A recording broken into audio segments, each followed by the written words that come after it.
देखिए, केशव प्रसाद मौर्य जी परेशान हैं। भारतीय जनता पार्टी में उनको कोई पूछ नहीं रहा है। और जब वो गुंडे और माफियाओं की बात करते तो समाजवादी पार्टी को याद आता कि कैसे लोकसभा चुनाव में एक माफिया को पार्टी में शामिल कराया गया, कैसे उनके बड़े नेताओं के साथ उनकी फोटो थी, कैसे भारतीय जनता पार्टी का एक विधायक खुलेआम मंच से कहता है कि उत्तर भारत के एक माफिया ने चुनाव लड़ने के लिए पैसा दिया। तो सवाल ये है कि भारतीय जनता पार्टी का जो चाल चरित्र चेहरा है वो आज सबके सामने है।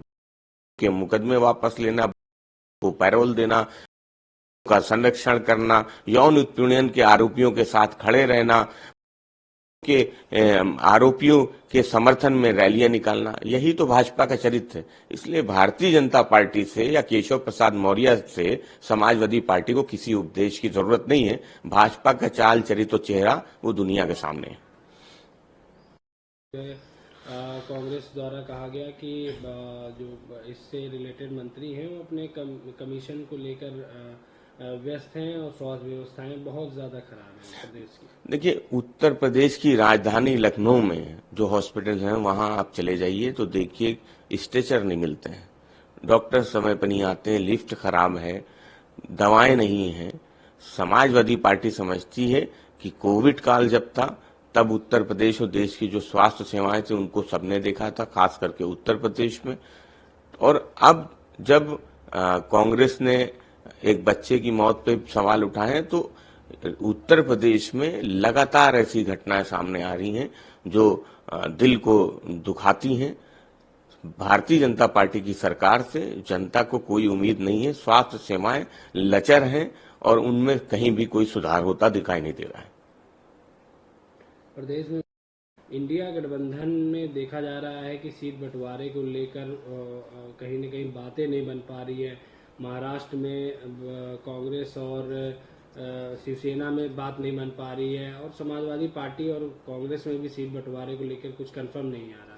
तो क्या कुछ कहेंगे? देखिए, महाराष्ट्र में केवल 15-20 सीटें ऐसी हैं जिसपे वार्ता चल रही है, उनका रास्ता निकालने का प्रयास किया जा रहा है। जब गठबंधन होता है, बहुत से दल होते हैं, बहुत से दलों के हित होते हैं, लेकिन देश हित और कैसे भारतीय जनता पार्टी की जन विरोधी सरकार से जनता को छुटकारा दिलाना है, वो हित सबसे ऊपर है।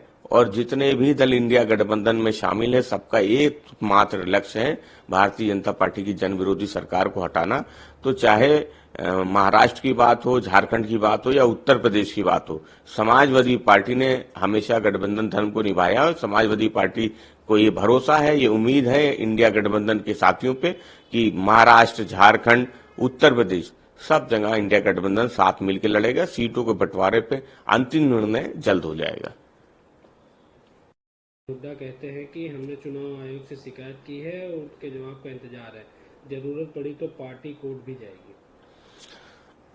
देखिए, हरियाणा का चुनाव परिणाम आ चुका है और जहां तक लीगल प्रोसीडिंग की बात है, चुनाव आयोग की बात है, वो कांग्रेस का एक्सरसाइज का विषय है। समाजवादी पार्टी समझती है कि अगर कहीं कोई धांधली का सवाल है तो कांग्रेस कोर्ट जाना चाहती है तो बिल्कुल जाना भी चाहिए, लेकिन उसके लिए जो इंतजार कर रही है कांग्रेस, वो उससे बेहतर था कि वो अगर कहीं कोई सबूत थे तो उसको लेके पहले ही न्यायालय चली जाना चाहिए था। 9 सीटों पर उपचुनाव होने हैं, क्या कुछ सीटों को लेकर बातचीत हुई कांग्रेस से और सपा से? देखिए, समाजवादी पार्टी कांग्रेस का राष्ट्रीय नेतृत्व लगातार सीट बंटवारे को लेकर वार्ता कर रहा है। बहुत ज्यादा कहीं कोई इसको लेके मतभेद नहीं है। समाजवादी पार्टी कांग्रेस मिलकर उत्तर प्रदेश में चुनाव लड़ेगी।